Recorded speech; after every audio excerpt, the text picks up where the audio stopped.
So here we go.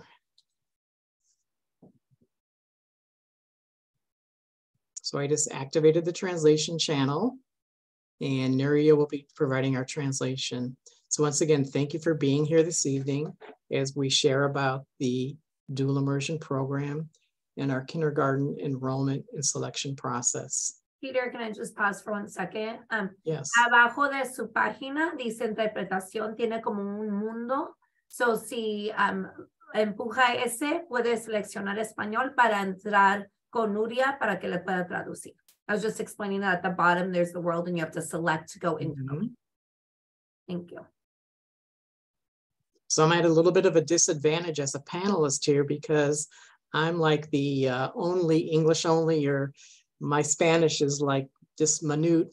But here we have Nuria, Liz, Miss Costella, Miss Harris, and then my administrative assistant, Miss Diaz-Nolasco, all who are Spanish speakers, and I am not. So I'm the odd man out.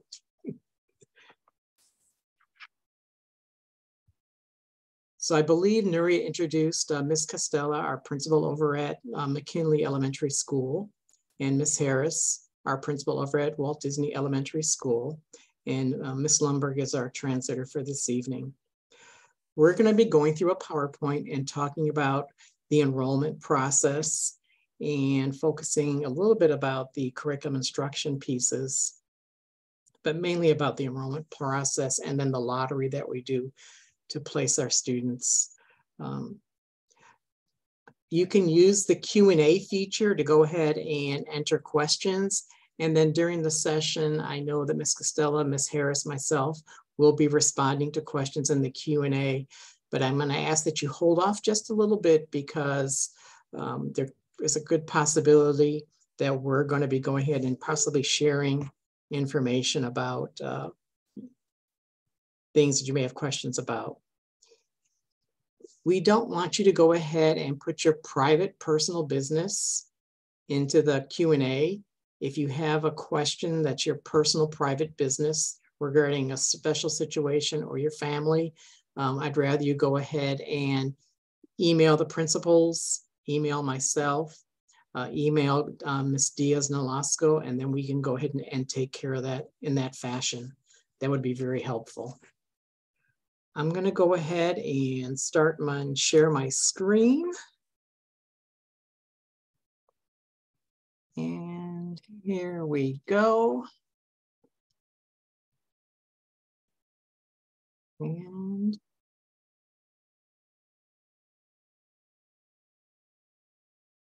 I thought I hit it, but I grabbed the wrong one. Okay. I need to close some windows. Hold on 1 second.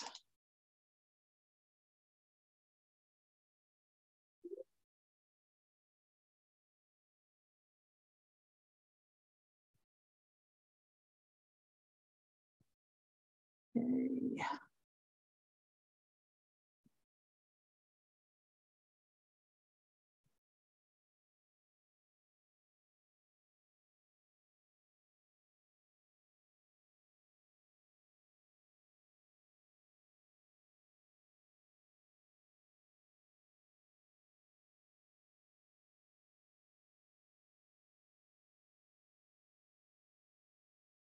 That is so weird that my screen is not coming up.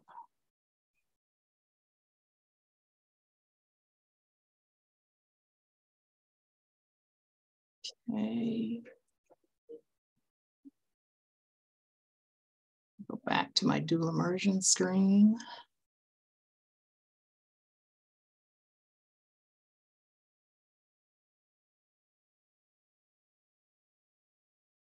Peter, I have it ready if you want to make me a co-host or a presenter.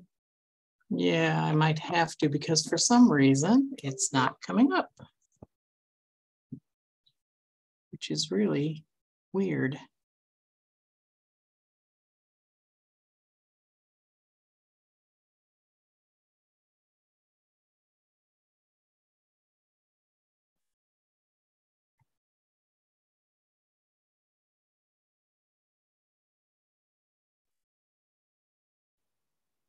So I'm going to make. We saw your screen for a split second. Yeah. It's weird. The window's open at the bottom of my computer, but it's not coming up. So I just made Ms. Costello a co-host.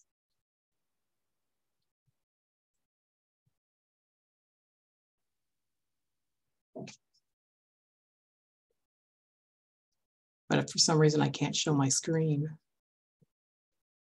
But Liz is going to share hers, so yeah. So she's just yeah, exactly. I made her a co-host. So okay, yep. Same presentation, everything good. So if you want to advance the slides. Going back about 8 years ago when dual immersion started, 9 years ago, there were some critical factors that we looked at. Next slide. And in working with families across the district, our staff and the staff over at Disney and McKinley, obviously at that point in time that the most significant group was our Spanish language group. And so from that, that's how it came to be that we started Spanish dual immersion, because at that point in time, Spanish was the most significant population of our English learner subgroup. And so there was conversations about that. We also did some research and we talked to other districts and to the County Office of Education and in some outreach to the California Department of Education. And it was highly recommended that we go with what we call a 90-10 model.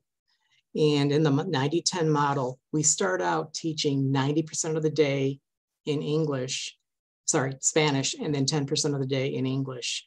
And then going into grades 2 through 5, you'll see at the very bottom of the slide, in first grade, 80%, then 20%, in first grade, 80% Spanish, 20% English in second grade, et cetera. And that was the best model to go ahead and acquire Spanish language. There was conversation about doing a 50-50 model, but there's not a lot of research that supports the 50-50 model. And therefore, we wanted to go ahead and have the optimal program and exposure to students, and that was the 90-10 model. Okay. Next slide. And I believe this is you, Ms. Costello. Okay. So we're getting a lot of questions in the chat, and so we're going to wait to answer them because I think most of your questions will be answered as we go through. The program is a district program. It's not a McKinley program. It's not a Disney program. It's open to all kindergarten students entering kindergarten in our district. It is a program that is for residents. Very rarely do students on permit get in because our residents have priority, and we usually are able to fill it with residents. And this is my 9th year with this program, and I think we've only been able to get maybe 1 or 2 students in on permit, and that was on the Spanish side. So if you are not a resident, that's something to consider. And residents take priority. Siblings that are in the program currently have additional priority. They are placed first.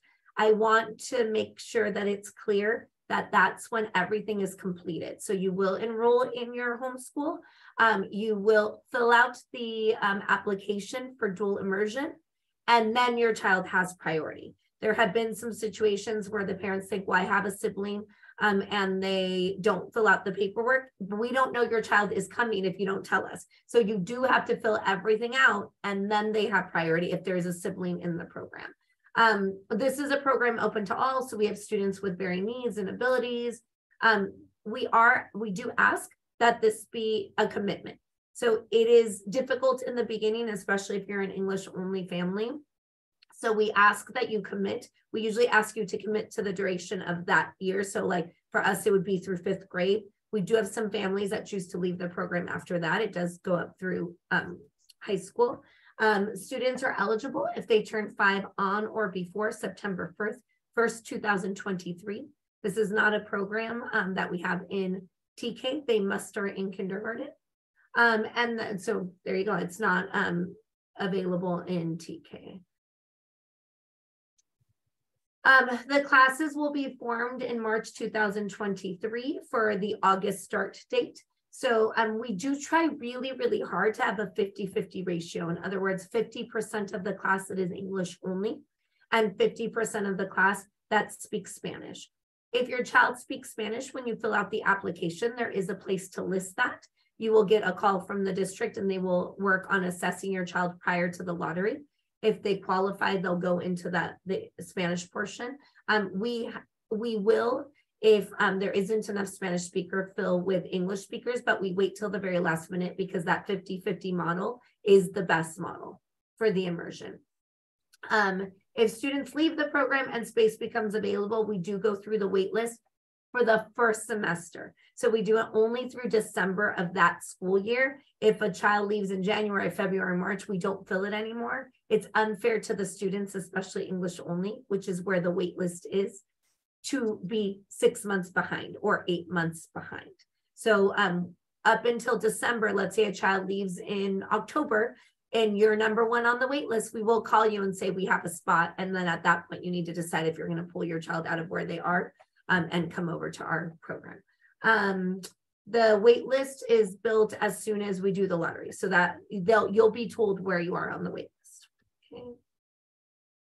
So this is the part you've been wanting to know.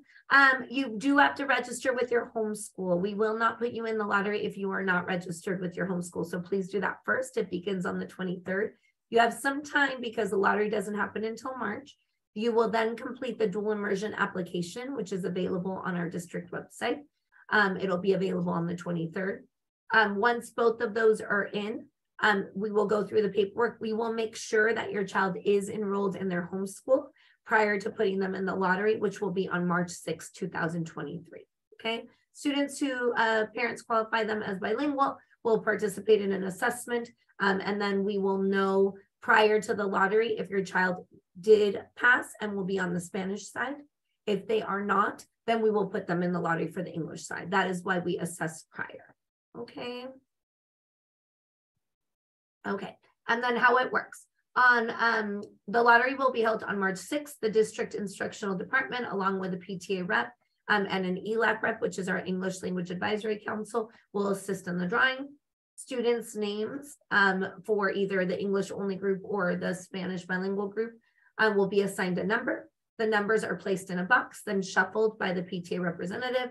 The process is repeated, and that's how we create our list of what order they will be in. Okay.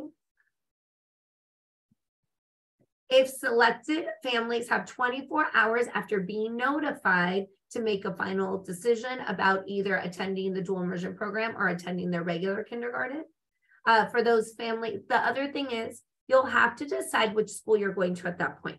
So you'll have to say, I either want to be at Disney or I want to be at McKinley. At some point, one of us runs out of spaces. So they'll call you and they'll let you know there's only room at Disney or there's only room at McKinley, right? And then at that point, you have to decide if you want it or not. One of the things that I really, really recommend is that you please do your tours with us now. Please do not wait. They're going to call you in March. Please do not wait until March, because what happens every single year is somebody will call and say, I need to decide by tomorrow, can I come tour your school now? Or can I talk to you now? And there isn't necessarily a tour on the schedule. And why we would love to do that, it's really difficult for us to do that with every parent that calls. So both of Disney and McKinley have touring schedules. They're on our website. You can call the offices. I believe I have 2 in February for this reason. I think Ms. Harris is shaking her head as well. I'm trying to get some after school ones because I know people want to see the campus. We're not allowing that during the day. But there is opportunity. Please do that prior so you know which school you would select if you have a choice, because you really do only have 24 hours and we need you to know that prior to them calling you, okay? For those families whose children are not selected, students will be placed on a wait list in order to be in order of how they were picked in the lottery, and then as seats become available. So prior to school starting, some families move over the summer, they change their mind, they will be calling you. And then, like I said, some students do leave before December, and so we may be calling you at that point as well. So so the wait list at the top, those at the top do have an opportunity to get in. For kindergarten, inter-district transfer applicants will be placed in the program if there is space available after Burbank residents. So these are friends that don't live in Burbank but work in Burbank. It is possible we do have a system, but usually we fill it up with Burbank residents. Okay, so that's all on that. If Ms. Harris is going to talk a little bit about the classroom and our makeup, I will answer. I think I've answered most of the questions, but I'll type answers as well. And then at the end, we'll make sure that we're answering questions in the Q&A at the bottom. So we do have specific classroom support available in our dual immersion classrooms. In grades kindergarten through 3rd grade, we have 3-hour classroom assistants. Now, those employees are bilingual and biliterate, an even better term in both English and Spanish. And they work very closely with the classroom teacher to provide assistance to students either individually or in small groups, depending on what the need is determined to be. We also place very high value, of course, on parent volunteers. It's very important. And yes, it's highly encouraged. And there are lots of ways to help. We do recognize that parents have very busy schedules and all different kinds of things going on in their lives. So we try to find many different ways for parents to be involved. It might be a one-time thing. It might be on an ongoing basis. And the last and very important thing for you to know is that bilingualism is not a criteria for volunteering. Anybody can help. So the program hours, this is an important distinction for dual immersion. You need to plan for a 5-hour day, both 8:30 to 1:30 at both Disney and McKinley. The program requires more time because we want to make sure that the students get the full benefit of both languages on their paths to truly becoming biliterate. And students do stay at school for lunch. There is, however, fee-based childcare that is available for students. And I like this slide. This is a nice timeline for parents or newer principals to the school district like myself. It has your activities and then the date. So we're having the meeting today, January 17th. The application will be available on January 23rd. On that same day, school registration begins online. The lottery will be held on March 6th. Parents will be notified of selection by telephone beginning on March 7th. Dual immersion orientation meeting for students and parents at school sites will take place in August, and the first day of school will also be in August. Can I just jump in real fast? Please. On the dual immersion application, you don't have to turn it in on the first day or the second day or anything, because it won't matter. Mm-hmm. If we get, let's just say 100 applications, we'll take those 100 applications, and then on March 7th, I think it was, we'll go ahead and do the lottery. Sorry, March 6th and do the lottery then. So it doesn't, we're not, we don't assign numbers based on when you turn it in. We pull names and assign names at the lottery on March 6th.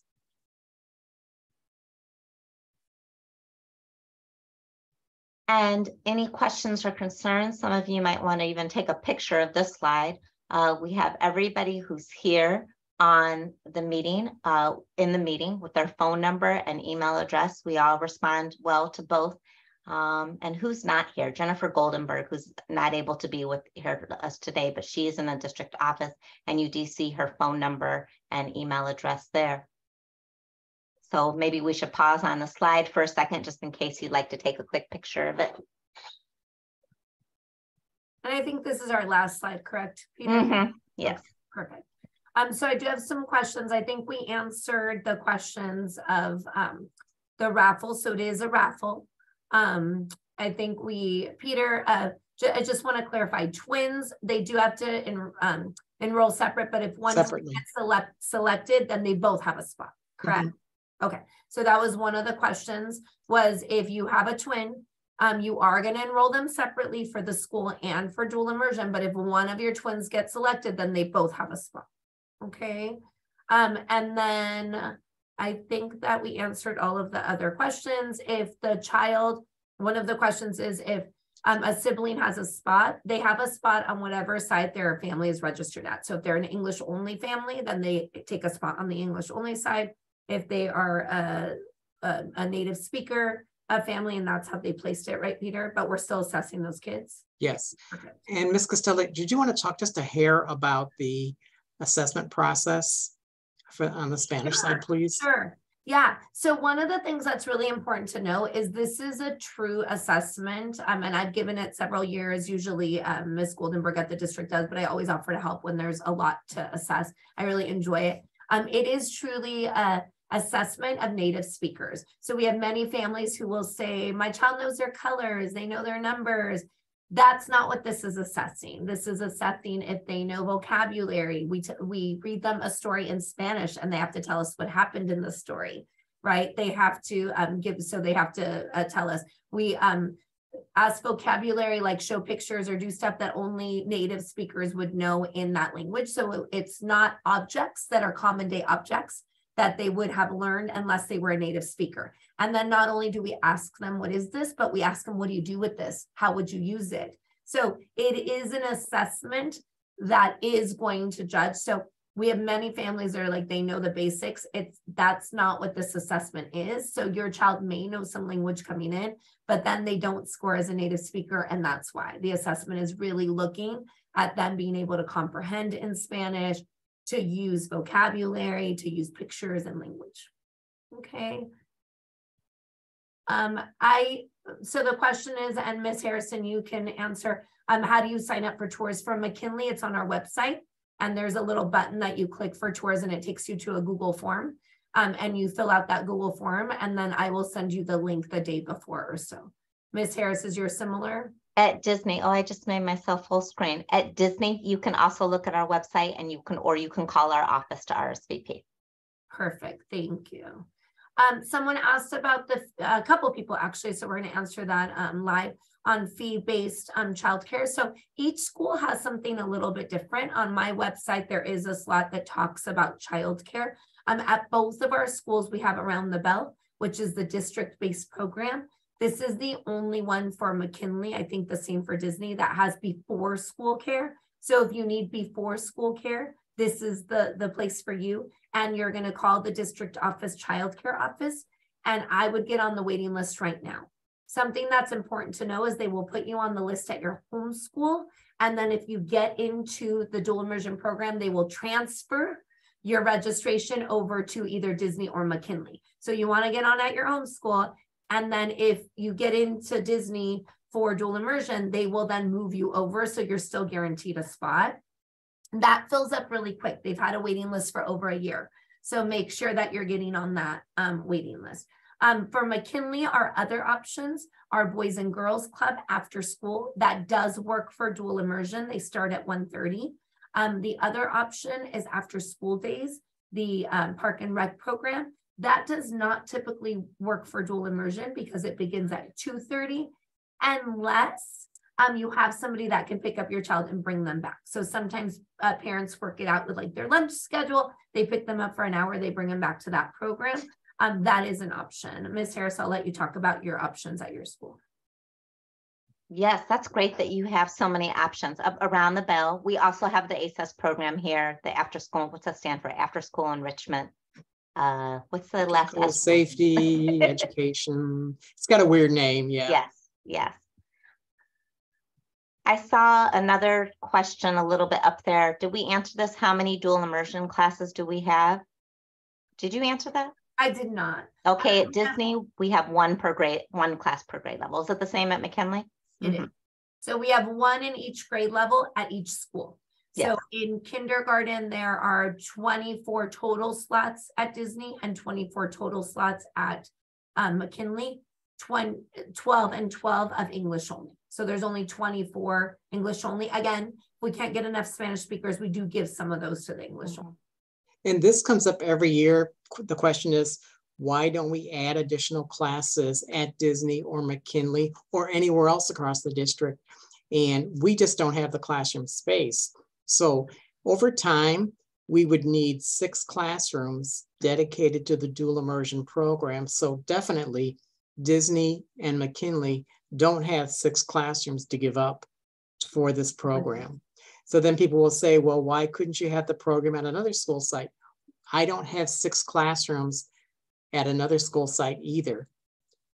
I might have 2, but the other big variable right now that's happening across the whole state of California is that we're adding transitional kindergarten classrooms. And so many schools, all schools except for Disney have 1. 3 or 4 schools have 2, and we'll be adding more transitional kindergarten classrooms because we have to. That's required by the state. The dual immersion program is an optional program, so we don't have space to give across the district. And let's just pretend that, let's say we did have some space, we would also be displacing some children. So to put 25, let's say, students into a classroom at that school, let's pretend it's Stevenson, maybe only 5 students would be Stevenson, then 20 would not be Stevenson. So I would be kicking out, so to speak, or displacing 20 kids out of Stevenson.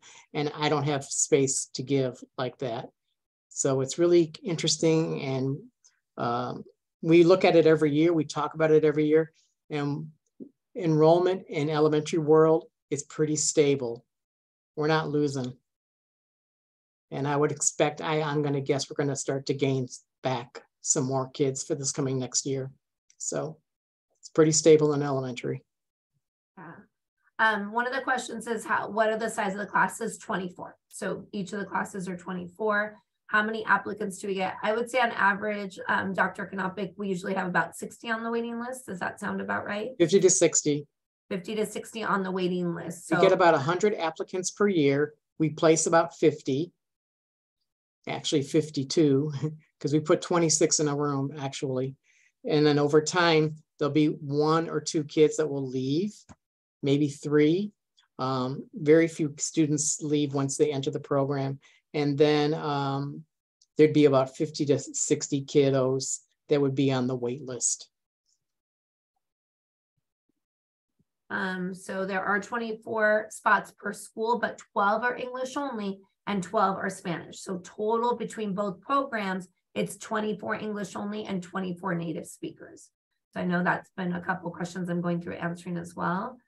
One of the questions was about, is it the same educational materials to non-dual immersion students? Yes, we use the same programs. So the programs are adopted by our district, like Benchmark for English, and we have Go Math for Math. It is the same programs, the same materials. Those students just use them in Spanish. Okay. The question was about assessment. So how is it conducted? My child is timid, sometimes doesn't speak, and she hasn't met them before. So we do have that. So I know when I assess the kids, I have like toys and I talk to them about their favorite things and I get to know them quite a bit before I actually start the assessment. If I know that that's the case, I'm sure Ms. Goldenberg does the same. So we do try, but in the end, we need to have the child speak to us, because if they don't, then we don't know that they know the language, but we will absolutely work to get to know them and become comfortable. And I know in the past, she had offered to have a student come back. You know, if they didn't feel she get to know them, she'd try to warm up to them and then offered for them to come back for a second round because maybe they would be more comfortable. Okay. We have a couple of questions. I'm kind of combining about middle school and high school.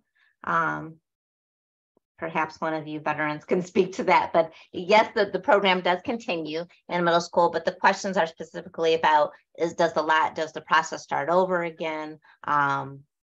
I think those are the 2, yes.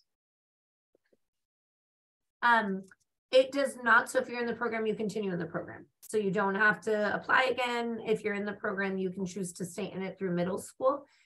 In middle school, it changes, but they always have a Spanish language class. So just like students have English, they will have a Spanish like literature class. And we don't know what the design is going to be 6 years from now or 5 years from now. So this is as of right this second. So when you're a child, it becomes a 6th grader. If they're entering as a kindergartner, it may look totally different. This is what it looks like right this second. And then there is either a social studies or a science or one of the other subjects also available in that language.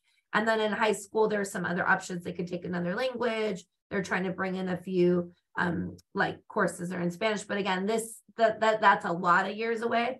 And if we tell you what it looks like right now, it could change because we're always kind of adjusting, but that's what it looks like for middle school, which is closest to you all. Any other ones that you see? I'm trying to answer some as I go through, and I'll continue to do that. A typical day in kindergarten, what does it look like?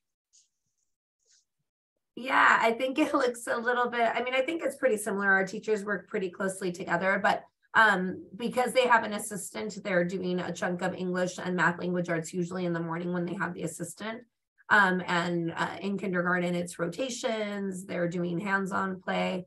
And then I know we do our English time, which is about 30 minutes after lunch. And usually that's a lot of comprehension. Do you guys do the same, Ms. Harris? Sorry, I was on mute we do things that you would be very familiar to the kindergarten classroom. You're going to see some sort of workshop type happening where kids are working in small groups, some with different types of support. So yes, very similar. Perfect. And very strong teachers, I might add. Very strong. Yes. Do you want to talk a little bit about the struggles that students will be going through as they learn and acquire Spanish language? Who wants to go? Liz, you go first.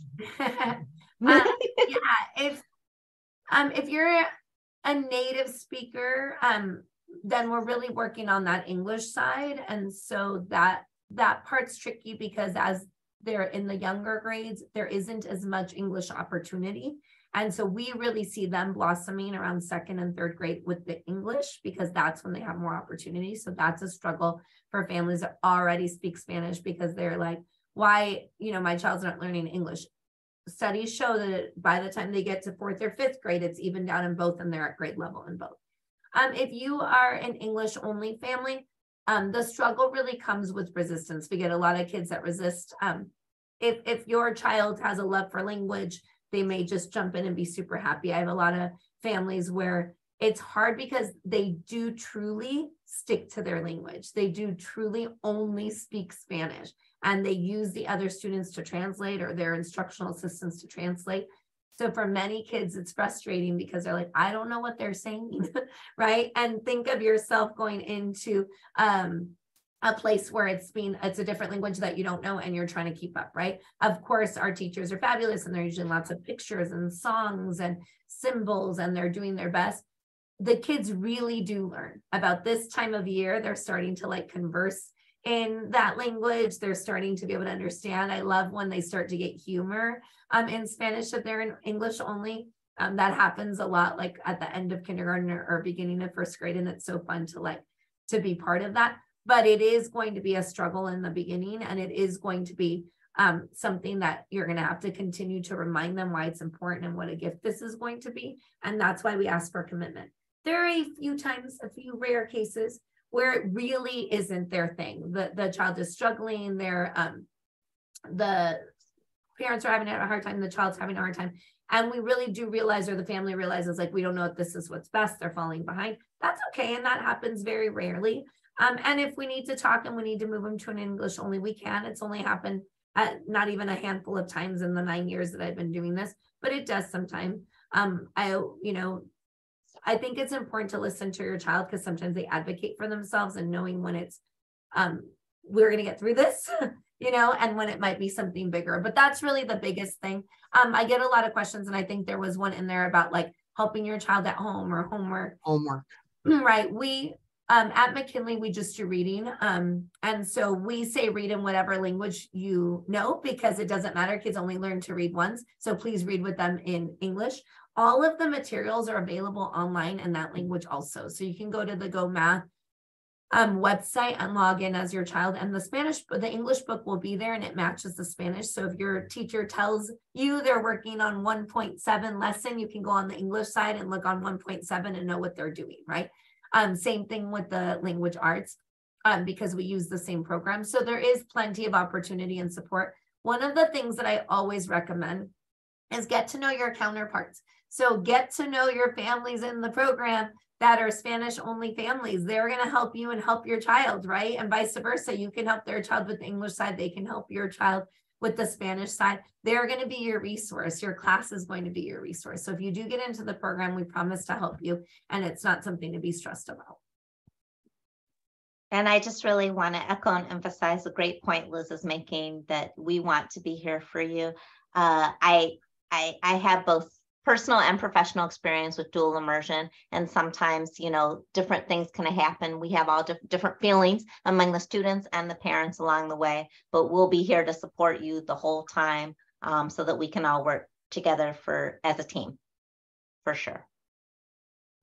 One of the other, thank you, and I agree, and we want to be here to help you. One of the questions that I've seen a couple of now, so I want to answer, is we're not your homeschool, right? So if we're not your homeschool, you're going to register at your homeschool like normal. You're going to do the application. We get informed at our two schools who got into the program. We will then get everything we need from your homeschool, so you don't have to worry about that once you register. One of the questions was, if we if we are at a school and we have a sibling, is that now our homeschool? Yes. So we are going to save a spot at that school for the sibling. If there's a situation, a reason why not, reach out to Dr. Knopik and he can have a conversation. But typically, if your child is already at McKinley and you have a new one coming in, we are going to save a spot for you at McKinley because that's where your other child is. And that's like your dual immersion homeschool. Would it be helpful, Ms. Costello and Ms. Harris, that if we have any enrollees, kindergarten enrollees who have a sibling in the program already, to give you a little bit of a heads up, saying, oh, hey, my son is Joey and I have a new child coming in, Sarah, dual immersion, both of them, please. So yeah, it does help, just because then we know to look for him, because there's been a couple of situations where we get the list and I'm like, wait, I thought so-and-so had a brother or sister coming and they're not on my list, right? So then I can follow up because maybe they went on the wrong list or maybe we missed them. So it's definitely helpful if we know that we are expecting. And it also helps when families come in and they're doing tours or whatever. They're like, how many spots do you really have? If I already know 4 spots are taken, right, and you've already filled out your step, I might say, well, the reality is I only have 8 or 9 or whatever it is. So I think we talked a little bit already about the struggle and the transition. It is going to be a little bit of a struggle in the beginning, but you just talk about why it's important. As soon as they get comfortable, as soon as they start to understand, I promise you that they're going to be super excited and that it's going to get better. It's just a struggle for a tiny bit. The immersion really does work. They really do get it and they really do learn. And so as soon as they start to understand more and get more comfortable, it's going to be a lot better. And again, we're here, as Ms. Harris said, we're here to support you with that. And we're here to walk you through it and to help the kids. And because we're dual immersion schools, our entire community is used to it, and kids engage with other classes and that grade level. And so they're getting what everybody else is getting. And it does get a lot easier, I promise.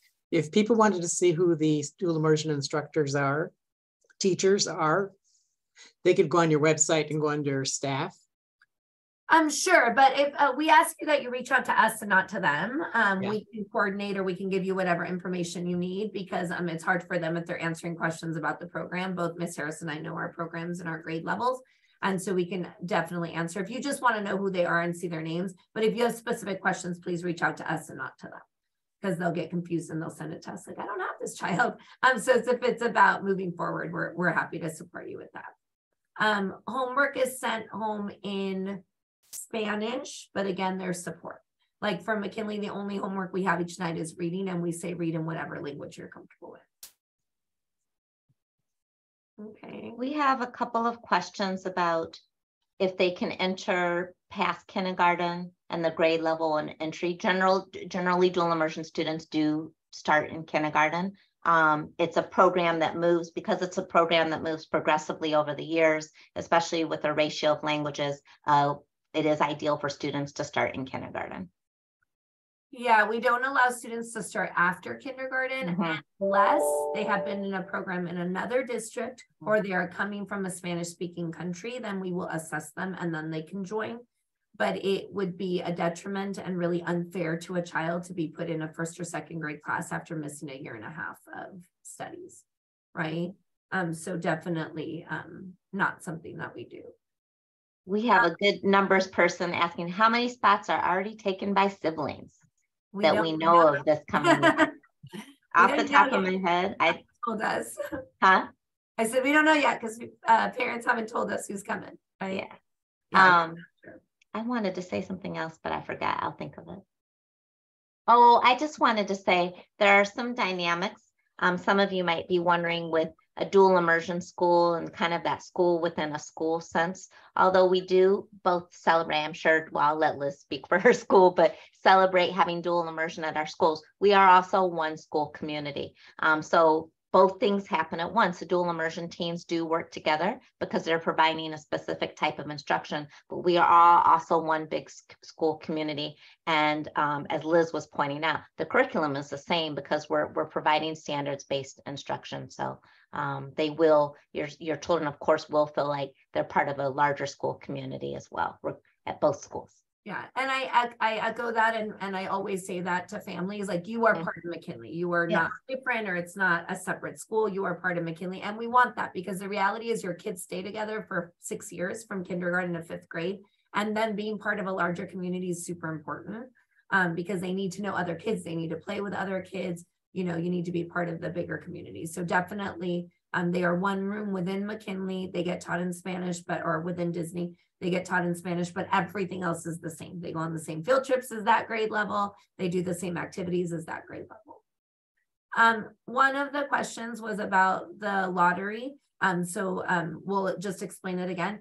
They're going to call in order of like 1 to 24, and they're going to say, which school would you like? So you do get to choose the school until we get to the point where one school is full.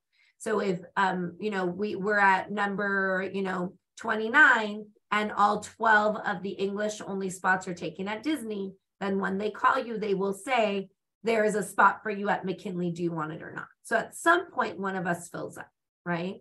And so you will get a choice up until the point where we have filled up, if that makes sense.